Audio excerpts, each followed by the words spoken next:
cogent, sane, rational response from humans.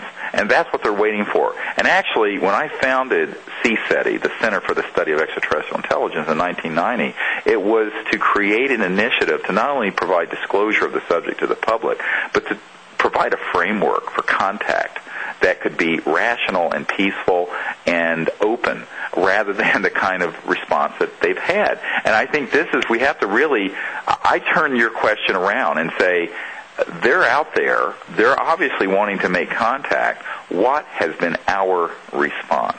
Now, people say, why don't they land on the White House lawn? And I say, well, they're not going to do that. They're waiting for humans to organize themselves around some kind of intelligent and peaceful response. And they've been waiting for at least 60 years for that. And they may have to wait a while longer, too. We have to take a break. An intelligent response from humans. Now, that will be interesting. But we'll be back right after this break. Don't go away, folks. More with Dr. Stephen Greer. Welcome back. We are talking with Dr. Stephen Greer. Sorry I had to cut you off like that, but you were telling us that the doctor that was, I believe you said, a grandson of... yes, he's a medical doctor who was the nephew of Jimmy Doolittle.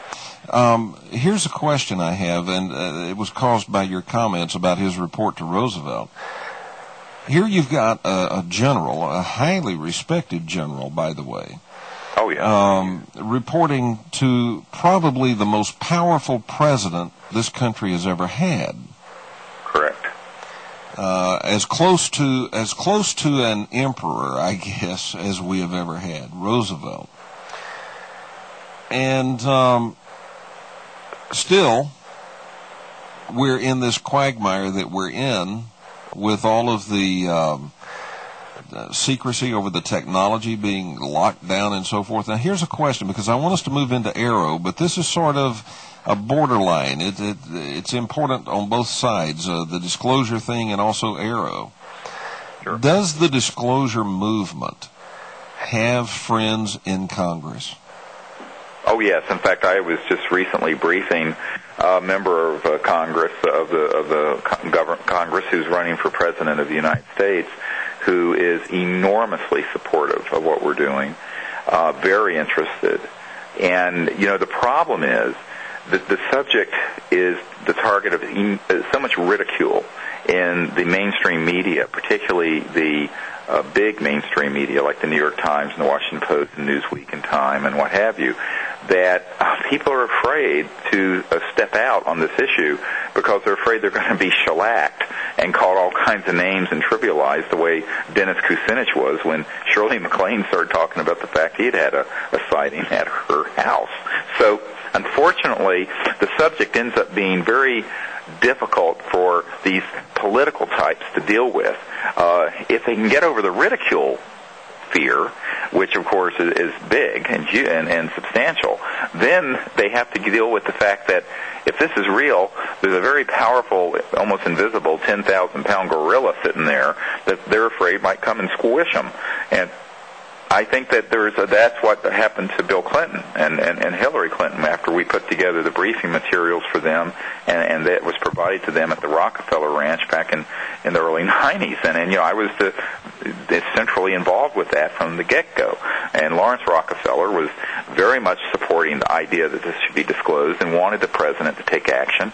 But President Clinton didn't want to do it for fear of not only ridicule, but fear of tangling with this very powerful transnational group of well-heeled people whose net worth is much eclipses the whole United States government's budget, quite frankly. So, the good news on the media side, though, is that the public no longer puts a lot of faith or stock or even pays much attention to these big names in the media. You're right, absolutely. But the blogosphere and the internet and everything else is overriding that. Yeah, I don't know, you probably are aware of this, but the Edison Research Group, working with Arbitron, did a survey in which, in 2007, they do this every year, but they asked what is the most essential media to you? And newspapers were dead last at 11%. Radio dropped from, just in 1 year, they dropped from 29 down to 17%. Internet was up to 33%, and television was at 37%.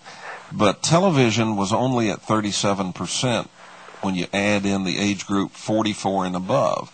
Well, every year that group gets older and more people drop off the back end of it. Right. And so within a couple of years, television is going to be in second place and internet will be first. But in the group up to age 44, internet is first, way and above everybody else. And so it has passed. You know, this is one of the things that's interesting. And this is my opinion, my observation, but the American public has just run past all the cover stories and no longer really pays any attention to them. Well, that's what I'm telling people. I mean, this is when I get, you asked the question, well, what about the disclosure happening? I said, which disclosure? This disclosure led by those of us who have all the data. I mean, people are sometimes kind of silly. They think that somehow the President of the United States or the Chairman of the Senate Intelligence Committee is going to disclose this subject. And as the CIA director said to me right to my face, he says, how do we disclose what we don't have access to? And I said, well, for God's sakes, you get access. And I'll give you the project code names and code numbers. If you want some of them, get the book Disclosure. And there are documents in there that have some of them as of the 1990s. And I know they're valid because I had an admiral who was the head of intelligence for the Joint Chiefs of Staff locate one of these secret operations in the Pentagon with one of those project code numbers. And they're in my book. And so go get it and read it and find you. So the point I'm making is this. We are encouraging people who are truly patriotic and believe in the rule of law not to stick with this red herring that they have to be secret any longer on this subject, because we have proven that the management of the secrecy is illegal, rogue, and outside the rule of law, and therefore they cannot cite the law to protect themselves or to enforce the secrecy.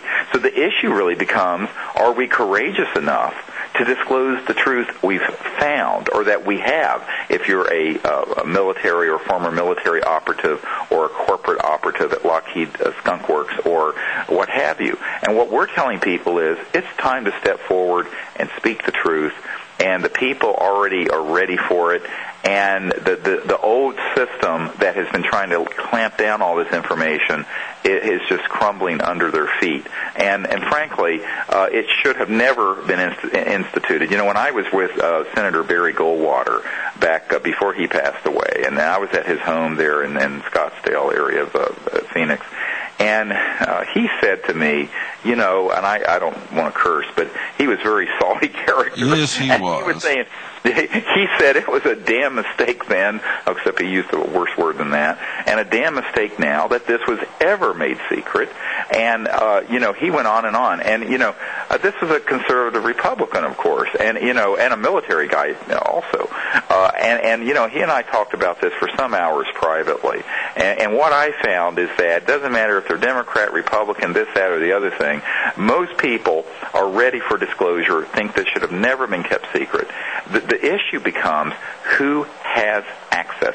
What we did with the Disclosure Project, and this is very clever, was to basically create our own separate initiative outside the government, but that involved a lot of government whistleblowers and military and intelligence people, and who could paint a big mosaic. Maybe each of them only had a little piece of it, but we put it all together. And that's what's in our DVD. We have a 4-hour DVD of these witnesses speaking. We have a 2-hour DVD and this 600-page book. And people, anyone who can read the King's English and can look at a DVD can see this. And it's been seen, by the way, on the Internet, on YouTube, and everywhere else by just countless millions of people. And so what I say to people is that we the people, and And I tell people I'm very strong on this. My mother's family were some of the original founders of the United States, and in fact they were the original POWs with the British in the Revolutionary War. And I think we have a right to encourage these people to break ranks with this illegal secrecy.